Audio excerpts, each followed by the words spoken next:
Hey guys, Raytheon, and I'm back.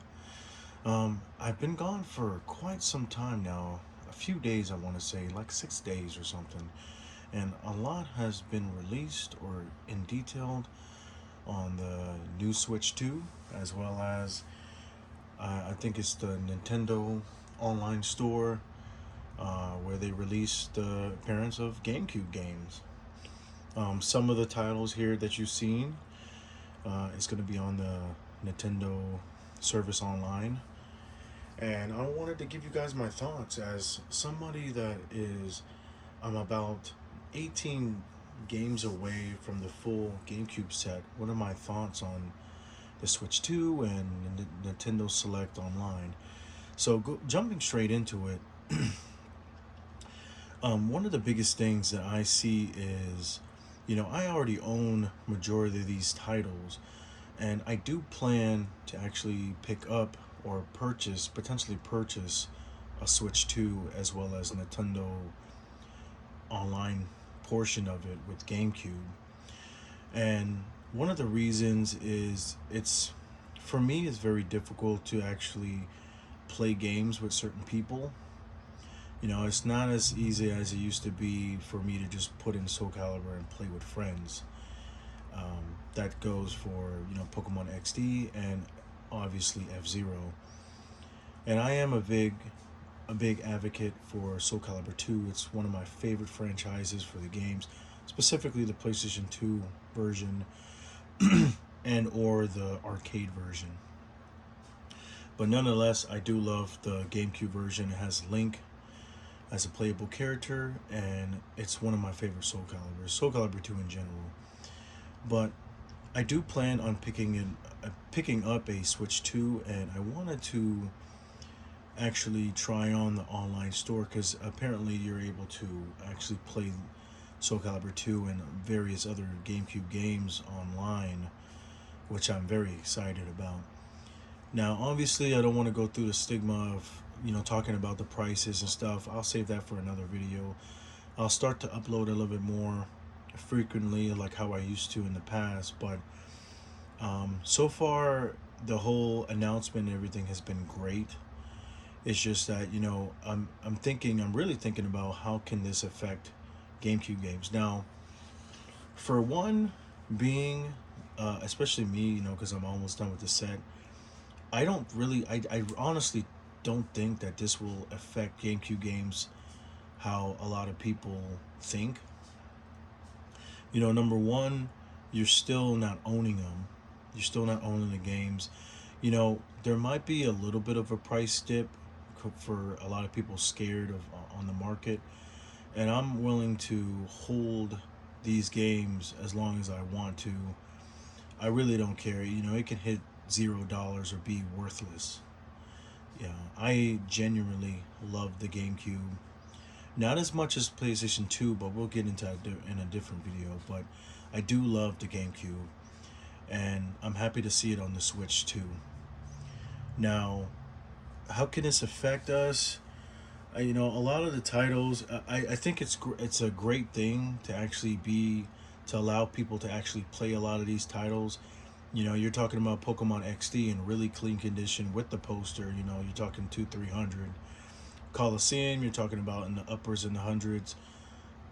Soul Calibur being the cheapest one that I have listed here is probably a great condition one is probably like maximum 30. And then you have F-Zero, which ranges from $60 to maybe $90 in that price range. I haven't really checked recently, but I think it was hovering around that price. Now, it's going to be great, and it's going to be great for a lot of people, a lot of fans that can't really afford each and every single one of these. But then, the prices for Switch 2 and stuff, it could conflict that. Hopefully, we'll see after the tariffs and stuff. We'll get to see what the prices or the price of Switch 2 and Switch 2 games will be. But one of the biggest things that I don't think that it'll affect it is that being that you don't really own it. You're paying for a subscription to play these games, and at any time given, Nintendo could obviously pull these from the store or the online store if they wanted to. They've done it before with 3DS games, DS games, majority of 3DS games. They've just done it before plenty of times. Look at Super Mario All Stars, 3D All Stars. They pulled that. That made that game shoot up in value, and people were buying them for $100. I just look at these certain things because it is something to take into consideration, and this is no different. You know, you don't own the game. It's not something that you actually physically own. You're just borrowing it for a certain amount of time. Now, I don't know if they're going to just, I haven't really looked into their N64, NES, and SNES log library, but I'm not really sure how they're going to be putting out these games, whether they have a set number of games that they're going to put out for a certain amount of time, and then maybe in the next couple of months they delist some of these games and put more games, or maybe they keep the certain selection and add more. I have no idea. We're just gonna have to wait and see and get our final thoughts on the day when it does release up in June, which is my birthday month. So it's gonna be awesome, but it's also gonna be, I'm not gonna set up my hopes way too high. I'm gonna keep one eye open, for this. But I could play any one of these games at any time, and I'm fortunate enough to be able to play these games at any time I want and actually have the physical copies. But I just don't see GameCube going down that much when it comes in terms to having these games on the store. It just increases the ability, like I said, on people being able to actually enjoy and play these games for a lower price.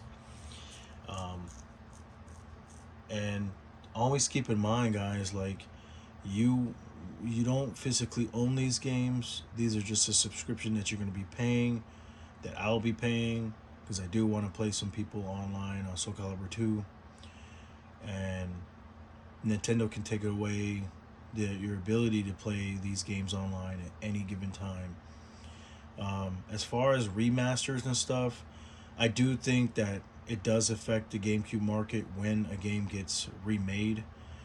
We saw that with Paper Mario, and we saw that with a few other games on different consoles. Just when they re-released the game, it just look at Tales of Symphonia. That game, when it before, I think it was going around, the GameCube version was going like 45, maybe 60. There was copies selling for 70. Once the re-release came out for Switch, that game dropped down to like 20 something, $30 max. And the same for Paper Mario. Paper Mario was going for like 100 something, and then it ended up is now going, I think it's hovering around that $40-50 range now, which is still a significant amount, but compared to what it used to be, it's nowhere near what it used to be peak COVID around that time. But like I said, these games are meant to be played. These games are meant to enjoy, for people to enjoy. And I am happy that Nintendo actually are giving players and gamers an opportunity to enjoy these games again. And it could spike up in price. I honestly think it will, because there's going to be a lot of people nostalgic for the GameCube. And they're going to be like, what about this game? What about that game? And they're, who knows? They might go back and actually want to try and play a lot of these games. So that's just something to keep in mind. Hey, this has been Raytheon, and I hope you guys enjoy. We'll talk about the Switch 2 a little bit more later on. It's time to get back in the roll of things. But I appreciate you guys for checking out this video. You guys take care and have a fantastic Monday. Bye.